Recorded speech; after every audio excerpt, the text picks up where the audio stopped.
നിങ്ങളുടെ favourite shows ഇനി ഒരിക്കലും മിസ്സാവില്ല. ഇപ്പോൾ C5 കാണും നിങ്ങളുടെ ഫേവറേറ്റ് ഷോസ് തികച്ചും സൗജന്യമായി. ലക്ഷങ്ങൾ വിലയുള്ള വൈരമോതിരം നഷ്ടപ്പെട്ടു എന്നറിഞ്ഞപ്പോ നിങ്ങൾ എത്രമാത്രം വെപ്രാളപ്പെട്ടു. എല്ലാം മറന്ന് മാന്യതയും മര്യാദയും ഉപേക്ഷിച്ച് നിങ്ങൾ ഞങ്ങളെ അപമാനിച്ചു. അപ്പോ ഒരാളുടെ ജീവനാണ് നഷ്ടപ്പെട്ടെങ്കിലോ? അതെ, കൂടുതൽ ചിരിക്കൊന്നും വേണ്ട. ഇനി ജാട ഇറക്കിയാലേ പൊന്നുമോനെ കൊണ്ട് എന്റെ കാല് ഞാൻ പിടിപ്പിക്കും. പിടിക്കാം. സ്വന്തം ഭാര്യയുടെ കാലല്ലേ പിടിക്കുന്നത്, അതും മനോഹരമായൊരു കാല്. അതിനെന്താ തെറ്റ്? ഭർത്താവ് ഭാര്യയുടെ കാല് പിടിക്കാൻ പാടില്ലെന്ന നിയമമൊന്നുമില്ലല്ലോ. മതി മതി, എന്തായാലും ഇത്തവണത്തേക്ക് ഞാൻ ക്ഷമിച്ചിരിക്കുന്നു. എന്റെ പുന്നാര ഗോപുവല്ലേ. ഈടാ, ഇതൊക്കെ പിന്നീട് മതി. മതി, ഒക്കെ പിന്നീട് മതി. അല്ലടോ, താനും ദേവിയേച്ചി അഞ്ജിതയൊക്കെ ഒരേ കുടുംബത്തിലുള്ളതല്ലേ? പിന്നെന്താ അഞ്ജിതയ്ക്ക് മാത്രം ഈ വൃത്തികെട്ട ചിന്തകളും പെരുമാറ്റമൊക്കെ? ഞാനിപ്പോഴാ അതൊക്കെ ശ്രദ്ധിക്കുന്നത്. അവള് പണ്ട് തൊട്ടേ അങ്ങനെയൊക്കെ തന്നെയാ. എന്നോടും ചേച്ചിയോടും ഒരുതരം ശത്രുതയോടെ മാത്രമേ അവള് പെരുമാറിയിട്ടുള്ളൂ. അവൾക്ക് എന്നും ഞങ്ങളോട് അസൂയായിരുന്നു, പ്രത്യേകിച്ച് എന്നോട്.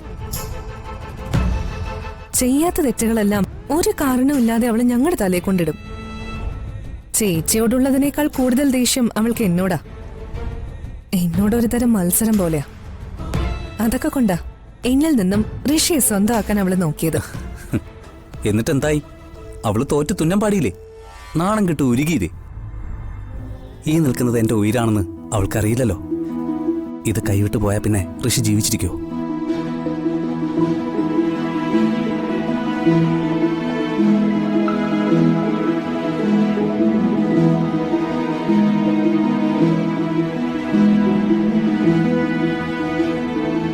അതെ, താൻ പെട്ടെന്നൊന്ന് റെഡിയായേ.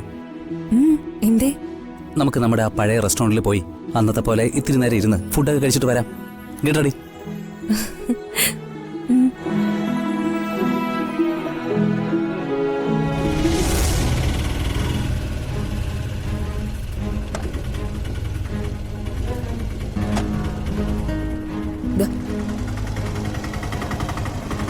ആരുമില്ലേ ഇവിടെ?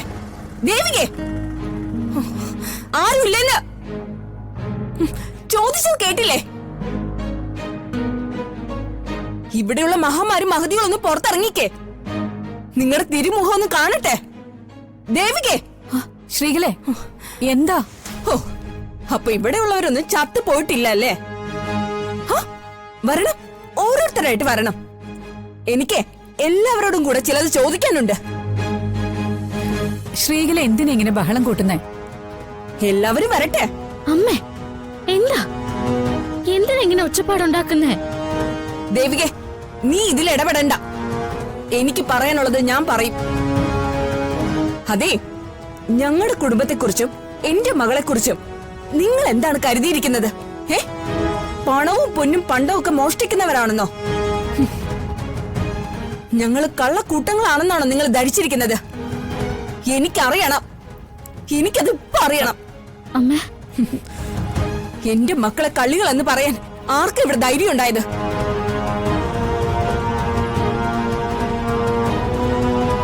അപ്പൊ അതാണ് വിഷയം.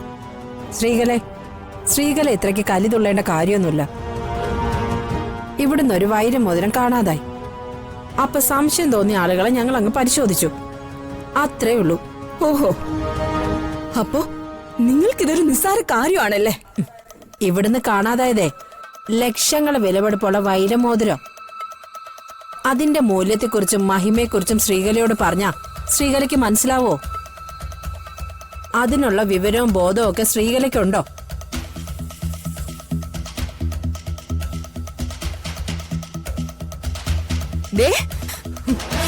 മൂല്യത്തെക്കുറിച്ച് എന്നോട് ചോദിക്കാൻ എന്ത് യോഗ്യതയാണ് മായ്ക്കുള്ളത്? പറ, ഞാൻ ചോദിച്ചതിന് മറുപടി പറയൂ. ശ്രീകലെ, പ്ലീസ് ഒന്ന് ക്ഷമിക്ക്, ഒന്ന് സമാധാനിക്ക്. ഞങ്ങൾക്കൊരു തെറ്റുപറ്റിപ്പോയി. ഇത് അറിയാതെ ചെയ്ത തെറ്റൊന്നും അല്ലല്ലോ, നിങ്ങൾ അറിഞ്ഞുകൊണ്ട് ചെയ്തതല്ലേ? ശ്രീകലെ, മനസ്സിലൊരു സംശയം തോന്നിയ അത് മനസ്സിലിട്ട് വളർത്താതെ പെട്ടെന്ന് തന്നെ ക്ലിയർ ചെയ്യുന്നതല്ലേ നല്ലത്. അതുകൊണ്ടാണ് ഞങ്ങൾക്ക് തോന്നിയ സംശയം തീർക്കാൻ വേണ്ടി ഇവര് നിങ്ങളുടെ വീട്ടിൽ വന്ന് വൈരമോതിരം തെരഞ്ഞത്. ഞങ്ങളെ മുഴുവൻ അപമാനിച്ചിട്ട് അത് ന്യായീകരിക്കാൻ ശ്രമിക്കുകയാണോ? സ്ത്രീകളെ, ദയവ് ചെയ്ത് ഒരു വഴക്കും വിദ്വേഷവും നമുക്കിടയിൽ വേണ്ട. ഞങ്ങൾ ചെയ്തത് തെറ്റ് തന്നെയാണ്, അത് ഞങ്ങൾ അംഗീകരിക്കുന്നു. അതിന് അവിടെ വെച്ച് തന്നെ ഞങ്ങൾ മാപ്പ് പറഞ്ഞതുമാണ്. ആ നേരം സ്ത്രീകൾ അവിടെ ഇല്ലാതായിപ്പോയി. ഇപ്പോൾ എല്ലാത്തിനും ചേർത്ത് സ്ത്രീകളയോട് ഞങ്ങൾ മാപ്പ് ചോദിക്കുകയാണ്. സ്ത്രീകളെ ഞങ്ങളോട് പൊറുക്കണം. അങ്ങനെ പൊറുക്കാൻ എനിക്കാവില്ല.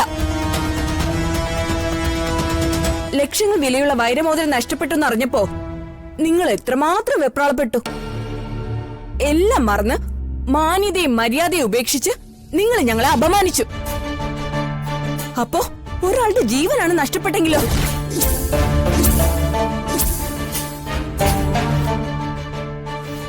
നിങ്ങളിൽ ആരുടെങ്കിലും ജീവനാണ് ഞങ്ങളുടെ കുടുംബത്തിൽ ഒരാൾ കാരണം നഷ്ടപ്പെട്ടതെങ്കിലോ നിങ്ങൾ എന്ത് ചെയ്യുമായിരുന്നു? ഞങ്ങളുടെ കുടുംബത്തെ ഒന്നടങ്കം നശിപ്പിച്ചേനെ അല്ലേ? അമ്മ ഒന്ന് നിർത്ത്. അമ്മ എന്തിനാ ഇങ്ങനെ കാട് കയറുന്നേ? ഞാൻ കാട് കയറുന്നൊന്നും അല്ല, യാഥാർത്ഥ്യമാണ് പറയാൻ പോകുന്നത്. ഇവർക്ക് ഇവരുടെ വൈരമോതിരത്തിന്റെ വില വലുതാണെങ്കിൽ എനിക്ക് എന്റെ ഭർത്താവിന്റെ ജീവനും വലുതാ.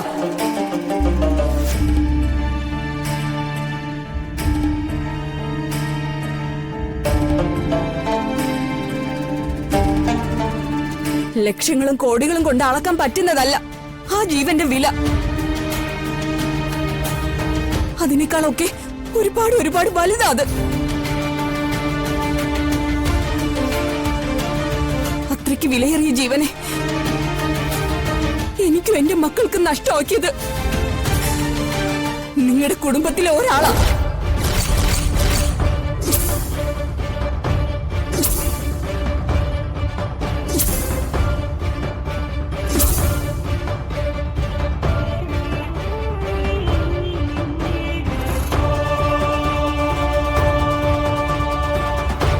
വൈരമോതിരത്തിന് വേണ്ടി ഞങ്ങളുടെ വീട്ടിൽ കയറി അതിക്രമം കാണിച്ച നിങ്ങളോട് ഞാൻ ചോദിക്കുക,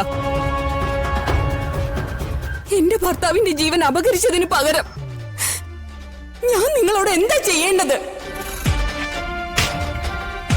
മനസ്സിലായില്ല. ശ്രീകല എന്തൊക്കെയാ പറയുന്നേ? എന്താ ഉദ്ദേശിക്കുന്നേ? ഈ കുടുംബത്തിലെ ആര് കാരണോ ശ്രീകലയുടെ ഭർത്താവിന്റെ ജീവൻ നഷ്ടമായത്? അമ്മേ പറയമ്മേ, ആരാ നമ്മുടെ അച്ഛനെ ഇല്ലാതാക്കിയത്? ആരാണ് ശ്രീകലയുടെ ഭർത്താവിന്റെ ജീവനെ ഇല്ലാതാക്കിയത്? പറയമ്മേ, പറയേ. ഡൗൺലോഡ് ചെയ്യൂ C5 ആപ്പ്. കാണൂ എല്ലാ എപ്പിസോഡുകളും സൗജന്യമായി.